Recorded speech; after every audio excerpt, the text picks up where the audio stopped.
বিদেশি নাম্বার থেকে ফোন আসার পরে যে কোনো একটা নাম বলে আমি আসলে নামটা বলতেও ভয় পাই গেছি। মূল কথা হয়েছে গিয়া তারা চাইলে টাকা দিতেই চায়, টাকা না দিলে তাদের ব্যবসা ক্ষতি করে অথবা গুলি করে।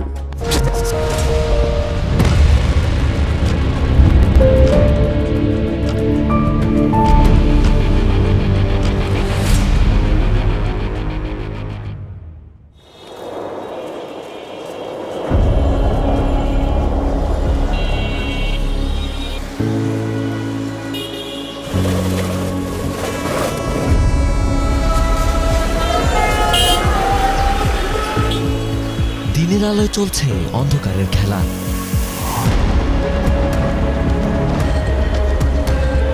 এই শহর ঢাকা, যেখানে কোটি মানুষ প্রতিদিন জীবন চালায়, কিন্তু তাদের অনেক সিদ্ধান্তই নিয়ন্ত্রণ করে অন্য কেউ।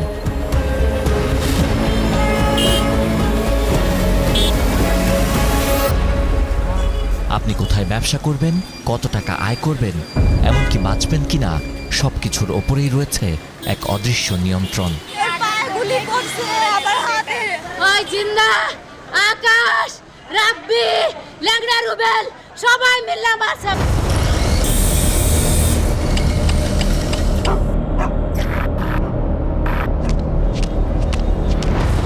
এদের দেখা যায় না, ধরাও যায় না, কিন্তু ছায়া আছে সবখানে। আজ আমরা দেখাবো রাজধানীর আন্ডারওয়ার্ল্ডের এক অচেনা জগৎ।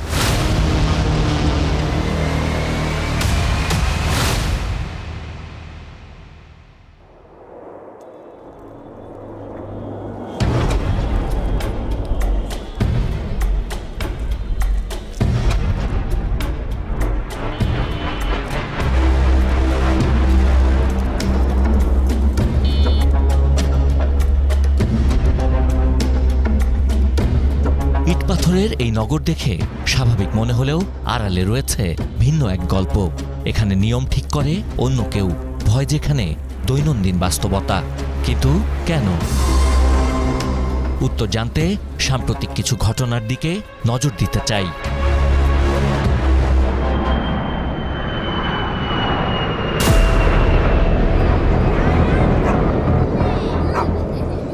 10 জুন 2025, পল্লবীর মিল্লাত ক্যাম্প। হাতে হ্যান্ডকাফ, গলায় ধারালো ছুরির আঘাত। ভিকটিম রাকিবুল ইসলাম সানি ওরফে পেপার সানি। জিন্দা, আকাশ, রাব্বি, ল্যাংড়া রুবেল সবাই মিলে মারছে। পায়ে গুলি করছে, আবার হাতে। এই হত্যাকাণ্ড শুধুই কি খুন, নাকি একটি বার্তা? 10 নভেম্বর 2025, আদালত চত্বরে প্রকাশ্য দিবালোকে গুলি। টার্গেট তারেক সাইফ মামুন। খুনের চুক্তি মাত্র 2 লাখ টাকা। একটি জীবন কি এত সস্তা? 17 নভেম্বর 2025, একটি স্যানিটারির দোকান। সিসিটিভি ক্যামেরার কিছু দৃশ্য। কয়েক সেকেন্ডেই শেষ যুবদল নেতা গোলাম কিবরিয়ার জীবন।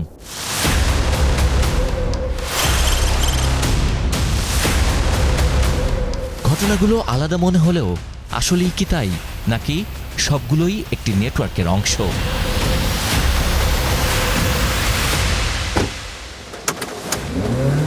পল্লবীর যুবদল নেতা গোলাম কিবরিয়া হত্যাকাণ্ডের ঘটনা দিয়েই উত্তর খোঁজার চেষ্টায় নামে স্টার নিউজ।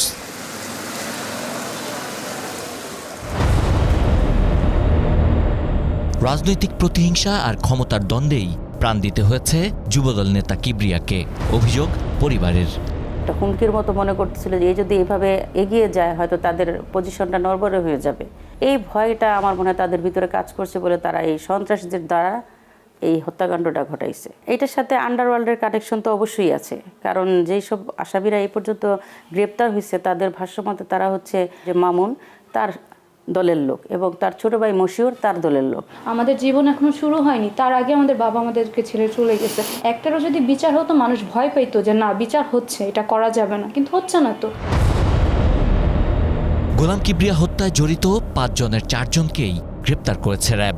তারা বলছে চাঁদাবাজি, দখলদারিত্ব সহ নানা বিষয়ে বাধা দেয়ায় ভাড়াটে খুনি দিয়ে তাকে হত্যা করা হয়েছে। এদের নির্দেশে মিরপুরের বিভিন্ন এলাকায় বিভিন্ন সময় যে সকল অরাজকতা বা সন্ত্রাসী কার্যক্রমগুলো করা হয় তাদের একটা মদত রয়েছে বলে আমরা জানতে পেরেছি। মসির যে জুট ব্যবসাকে নিয়ন্ত্রণ, চাঁদাবাজি নিয়ন্ত্রণ, হাউজিং ব্যবসা, ডেভেলপার ব্যবসা নিয়ন্ত্রণ, এগুলোতে কিবরিয়া বাধা হয়ে দাঁড়াচ্ছিল বলে আমরা প্রাথমিকভাবে জানতে পেরেছি। এর কারণেই কিবরিয়াকে তারা সরিয়ে দেওয়ার পরিকল্পনা করে। এই হত্যাকাণ্ডের ঘটনাগুলোয় নাম আসা সন্ত্রাসীরা শুধুই কি ভাড়াটে খুনি? চলতে থাকে আমাদের অনুসন্ধান।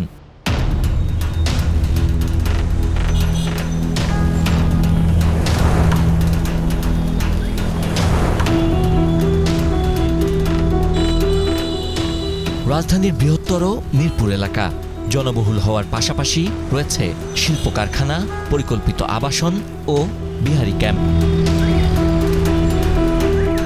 স্টার নিউজের অনুসন্ধান বলছে, এসব এলাকার অপরাধ জগৎ সক্রিয়ভাবে নিয়ন্ত্রণ করছে সংঘবদ্ধ একটি চক্র।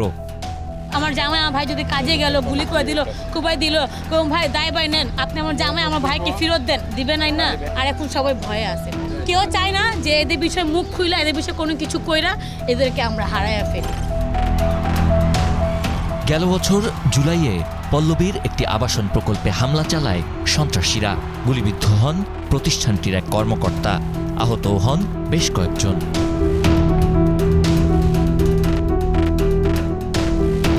আমরা কথা বলি এক প্রত্যক্ষদর্শীর সাথে, যিনি ওই প্রতিষ্ঠানে দীর্ঘদিন ধরে চাকরি করেন। আমাদের কাছে 5 কোটি টাকা চাঁদা চাইছিল আর কি। এই যে পল্লবী থানার মামুন, জামিল এরা আর কি। লাস্টে 3টা ফায়ার করছে, সর্বশেষ একটা যারাই টার্গেট করছে ওকেই পায়ে গুলিবিদ্ধ করে ওরা পালায় চলে গেছে।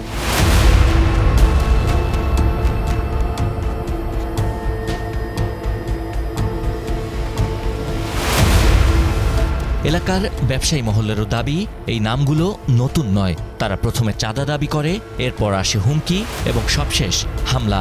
সবই চলে এক পরিচিত প্যাটার্নে। সবচেয়ে অবাক করার বিষয় হলো, এই অপরাধ চক্র নিয়ে প্রকাশ্যে কেউ মুখ খোলেন না। আপনাকে কি বলবো, আপনাকে বলে তো কোনো লাভ নাই। খাই দেয় আর কোনো কিছু জানে না। আমাকে বলা হয়েছে যে তুমি কাজ করো, কাজ করার পরে দিন শেষে টাকা নিও।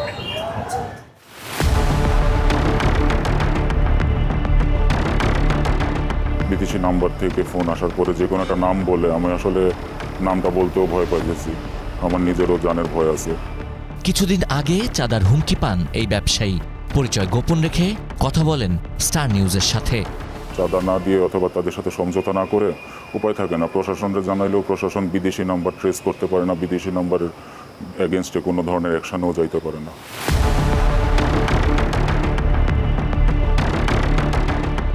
আমরা খুঁজে বের করি আরও কয়েকজন ভুক্তভোগীকে, যারা নানাভাবে এই সন্ত্রাসী গোষ্ঠীর নির্যাতনের শিকার।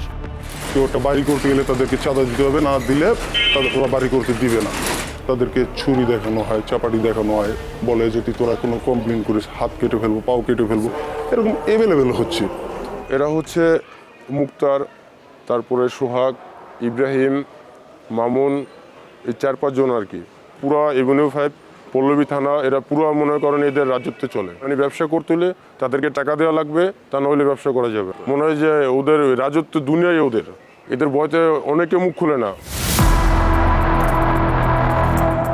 এভাবে ভাড়াটে খুনি, মাদক, টেন্ডারবাজি, পরিবহন, ভূমি দখল, চাঁদাবাজি সহ চক্রটির অন্তত 15 ধরনের অপরাধের তথ্য মিলেছে স্টার নিউজের অনুসন্ধানে। সংঘবদ্ধ এই চক্রটির নিয়ন্ত্রণ কাদের হাতে, সেটিও খুঁজে বের করেছে স্টার নিউজ।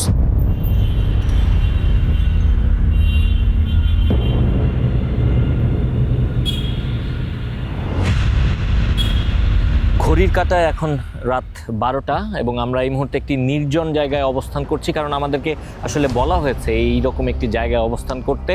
বারবার ব্যর্থতার পর আমরা এমন একজনকে খুঁজে পেয়েছি, যিনি এই গ্রুপের একেবারে ভেতরের যে খবরগুলো রয়েছে সেই খবরগুলো জানেন। তিনি আসলে এই গ্রুপের সঙ্গে ওতপ্রোতভাবে জড়িত।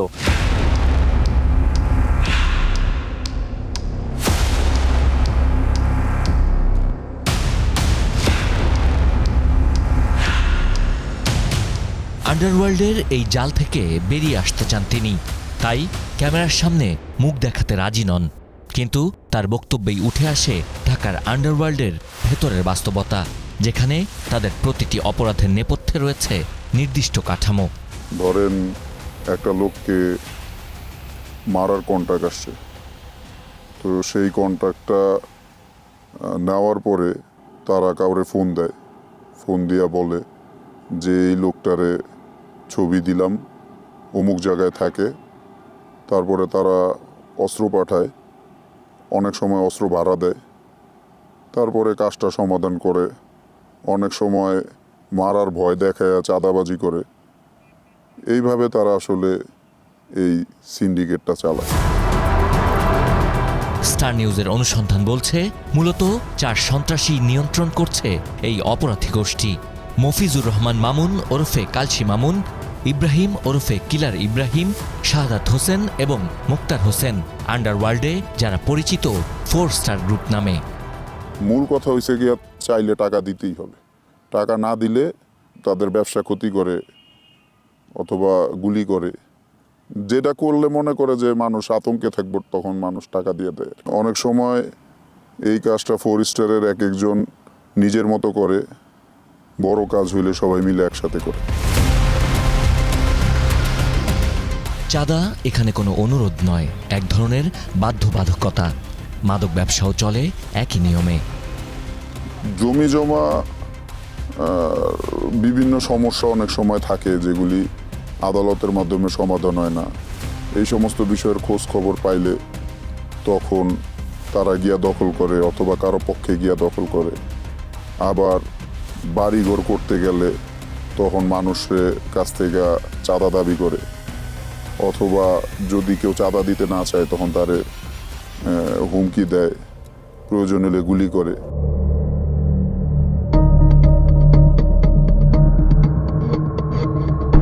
বোঝাই যাচ্ছে একটি সুসংগঠিত কাঠামোর মধ্যেই চলছে মিরপুর এলাকার অপরাধ জগৎ, যেখানে নিয়ম আছে, বন্টন আছে, রয়েছে নিয়ন্ত্রণও। ব্যবসায়ী বা যাদের টাকা লগ্নি করে এরা জিম্মি, ওরা তো শিকার হিসেবে সাধারণ মানুষকে ব্যবহার করে। দীর্ঘ 3 যুগেরও বেশি সময় ধরে অপরাধ বিষয়ক সাংবাদিকতার সঙ্গে যুক্ত এই গণমাধ্যম ব্যক্তিত্ব। তার মতে রাষ্ট্রের সদিচ্ছার অভাবে সাধারণ মানুষ থেকে শুরু করে অনেক ক্ষেত্রেই পুরো ব্যবস্থা তাদের কাছে জিম্মি। অনেক পলিটিশিয়ান বা অনেক ব্যক্তিরা অনেক সন্ত্রাসের সঙ্গে তাদের যোগসাজশ ছিল, হয়তো এখনও আছে, ভবিষ্যতেও থাকবে। তো এর একটা প্রশ্রয় পা। আর দ্বিতীয়ত হলো যে এদের সঙ্গে একটা আর্থিক লেনদেন থাকে। যেমন অন্তর্বর্তী সরকারের আমলে অনেকগুলো সন্ত্রাসী, 6 জন শীর্ষ সন্ত্রাসী সহ প্রায় 21 জন সন্ত্রাসী বেরিয়ে গেল। কেমনে বেরিয়ে গেল এরা? এবং আজকে যে আইনশৃঙ্খলা পরিস্থিতির যে খারাপ অবস্থা, এটা তো সেই তারই ফল। এবং তখন যদি এদের ছাড়া না হতো, তাহলে আন্ডারওয়ার্ল্ড এখন যে একটা অশান্ত পরিস্থিতি, এটা হতো না। এই বিশ্লেষকের মতে প্রভাবশালী মহলের পৃষ্ঠপোষকতা আর বিচারহীনতা সংস্কৃতি এই অপরাধ ঠেকানোর মূল বাধা। এক্ষেত্রে আইনশৃঙ্খলা রক্ষাকারী সংস্থাগুলোর দায়ও দেখছেন তিনি। রাষ্ট্র চাইলে এসব নির্মূল করা কোনো ব্যাপার না। বেশিরভাগ ক্ষেত্রে রাষ্ট্র চায় না, বা রাষ্ট্রের কিছু লোকের সাথে যোগসাজশ থাকে, যে কারণে নির্মূল হয় না।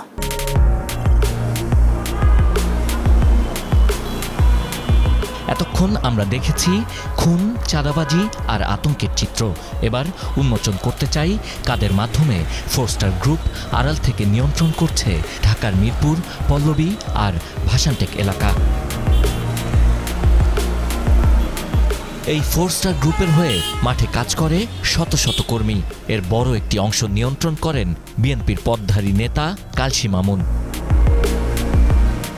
অনুসন্ধানে উঠে এসেছে মামুনের নেটওয়ার্কের অনেকেরই নাম জড়িয়েছে শুরুতেই আলোচিত সানি হত্যা মামলায়। তার 2 ভাই মশিউর ও জামিল, একজন যুবদল নেতা কিবরিয়া হত্যার মূল পরিকল্পনাকারী, অন্যজন জড়িত আবাসন প্রকল্পের চাঁদাবাজিতে।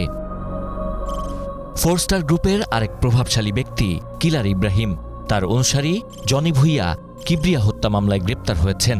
এছাড়াও সেই চক্রে সক্রিয় রয়েছে যুবরাজ, ভাগ্নে সোহেল ও সাবু। অন্যদিকে সাবেক ছাত্রলীগ নেতা শাহাদাতের নির্দেশে এলাকায় সক্রিয় টিপু সুমন, ফিটিং শিশির, বিহারী নীলা, পিচ্চি আলামিন সহ আরও অনেকে। এছাড়া শীর্ষ সন্ত্রাসী মোক্তার হোসেনেরও রয়েছে শক্ত একটি নেটওয়ার্ক, যেখানে হাড্ডি সোহাগ, শুটার জাকির, আশিক সহ আরও অনেকের নাম উঠে এসেছে।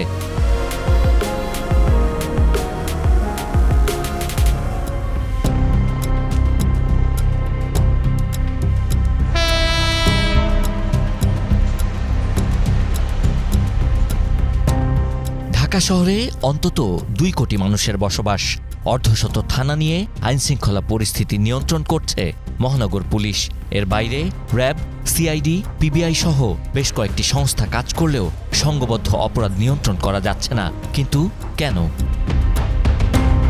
আইনগত যে অবকাঠামো আছে, অর্থাৎ তার বিরুদ্ধে একটা মামলা, সরাসরি জড়িত থাকার প্রমাণ, এছাড়াও আরও সাক্ষ্য প্রমাণের যে বিষয়গুলো থাকে, সেখানে সেই সমস্ত ক্ষেত্রে কিছু সীমাবদ্ধতা থাকে। আর এই সীমাবদ্ধতা থাকার সুযোগেই হয়তো তারা দেশের বাইরে বসে এই কাজগুলো করার চেষ্টা করে। দুই একটা জায়গায় এরকম হতে পারে তারা হয়তো বাইরে থেকে প্রভাব বিস্তার করার জন্য 2-1জনকে টেলিফোনে হুমকি ধামকি দিতে পারে। আবার এরকম হতে পারে যে এখানে যারা আছে তারা আসলে নিজেদের নাম পরিচয়টা, তারা হয়তো ব্র্যান্ডিং হয়নি, তারা অনেকেই যে অনেকের নাম বলে যে আমি অমুকের লোক, তমুকের লোক। নিয়মিত নজরদারি আর অভিযানের কথা বলা হলেও বাস্তবে ঊর্ধ্বমুখী অপরাধের গ্রাফ। সাম্প্রতিক একটি হত্যাকাণ্ড আবারও সামনে নিয়ে এসেছে সেই পুরনো প্রশ্ন। 28 এপ্রিল 2026, রাজধানীর নিউ মার্কেট এলাকা। সময় আনুমানিক রাত 8টা। প্রকাশ্যে এক ব্যক্তিকে গুলি করে মোটরসাইকেল আরোহী 2 যুবক। মৃত্যু নিশ্চিত করতে 2 দফায় তার উপর কয়েক রাউন্ড গুলি ছোড়া হয়। মৃত ব্যক্তির পরিচয়, তিনি পুলিশের তালিকাভুক্ত শীর্ষ সন্ত্রাসী খন্দকার নাঈম আহমেদ টিটন। প্রশ্ন হলো, কেন এই খুন? এটা আধিপত্য বিস্তারের তো ঘটনা অবশ্যই থাকে। এই ধরনের ঘটনা তো এমনিতে আসলে হয় না, এটা প্ল্যান করেই করতে হয়। টিটন ছিলেন মোহাম্মদপুরের শীর্ষ সন্ত্রাসী তোফায়েল আহমেদ জোসেফের ভাই, টিপু হত্যা মামলার আসামি। টিটনের পরিবার বলছে, টিপু হত্যার প্রতিশোধ কিংবা পশুরহাটের ইজারা নিয়ে দ্বন্দ্বের জেরে তাকে খুন করা হয়েছে। যদিও অনেকেরই ধারণা আরেক শীর্ষ সন্ত্রাসী টিটনের ভগ্নিপতি ইমন এই হত্যাকাণ্ডের সঙ্গে জড়িত। পিচ্চিয়ালাল, কিলার বাদল, রূপে কাল্লা বাদল, রনি, বাঙালি রনি, যে নামগুলো বললো এরা এই নিয়ে দ্বন্দ্ব, জোসেফ, হ্যাঁ, এই দুটোর হতে পারে। আইনশৃঙ্খলা বাহিনী এখনো ধোঁয়াশায় কারা এই হত্যাকাণ্ডে জড়িত। তবে এই হত্যাকাণ্ডে যে আন্ডারওয়ার্ল্ডের যোগসূত্র রয়েছে সেটি পরিষ্কার। বিদেশে বসে বা অন্য দেশে বসে অপকর্মগুলোকে তাদের নেটওয়ার্কের মাধ্যমে সংগঠিত করার চেষ্টা করে, সেক্ষেত্রে পুরো পৃথিবীতেই তাই যে তাদেরকে আইনের আওতায় আনাটা একটু কঠিন হয়। ঢাকা শহর জুড়ে আন্ডারওয়ার্ল্ডের অন্তত ডজন খানেক সংঘবদ্ধ চক্রের তথ্য বেরিয়ে এসেছে স্টার নিউজের অনুসন্ধানে।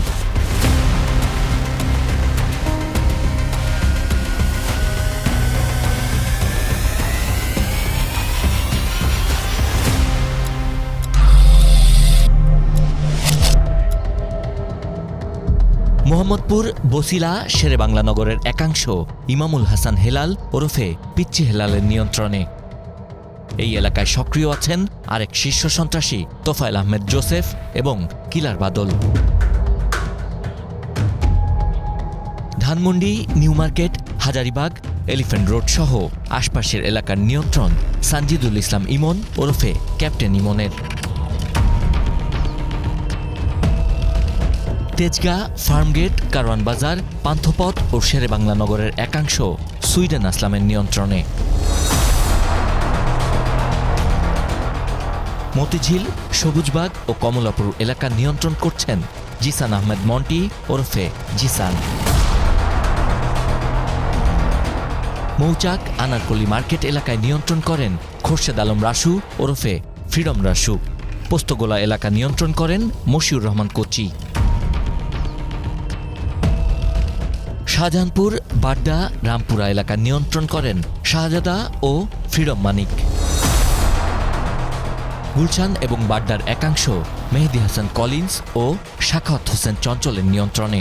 উত্তরা এলাকার আন্ডারওয়ার্ল্ড নিয়ন্ত্রণ করেন শীর্ষ সন্ত্রাসী বিকাশ ও প্রকাশ। মিরপুর 14 নম্বরের ইব্রাহিমপুর এলাকা নিয়ন্ত্রণ করেন আব্বাস আলী ওরফে কিলার আব্বাস। এই অর্গানাইজড ক্রিমিনালদেরকে কন্ট্রোল করার জন্য যাদের আমি হেল্প নিই তারা নিজেরাই এসব ক্রাইমের সাথে কি আমি পরবর্তীতে দেখি যে তাদের ইনভলভমেন্ট। এই যে একটা পরোক্ষ বা প্রত্যক্ষভাবে পলিটিশিয়ানদের একটা অংশ, ক্রিমিনালসদের একটা অংশ, যে একটা নেকজাস তৈরি হয়, সেই নেকজাসটা এখানে ভাঙতে হবে।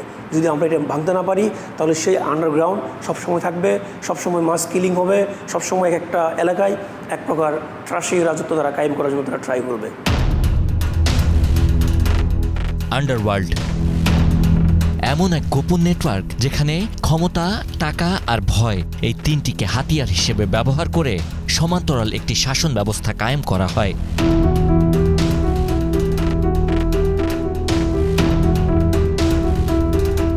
এটি সংগঠিত প্রভাবশালী এক অপরাধ জগৎ যা সমাজের বৈধ কাঠামোর বাইরে থেকেও নিয়ন্ত্রণ করে ভেতরের সবকিছু।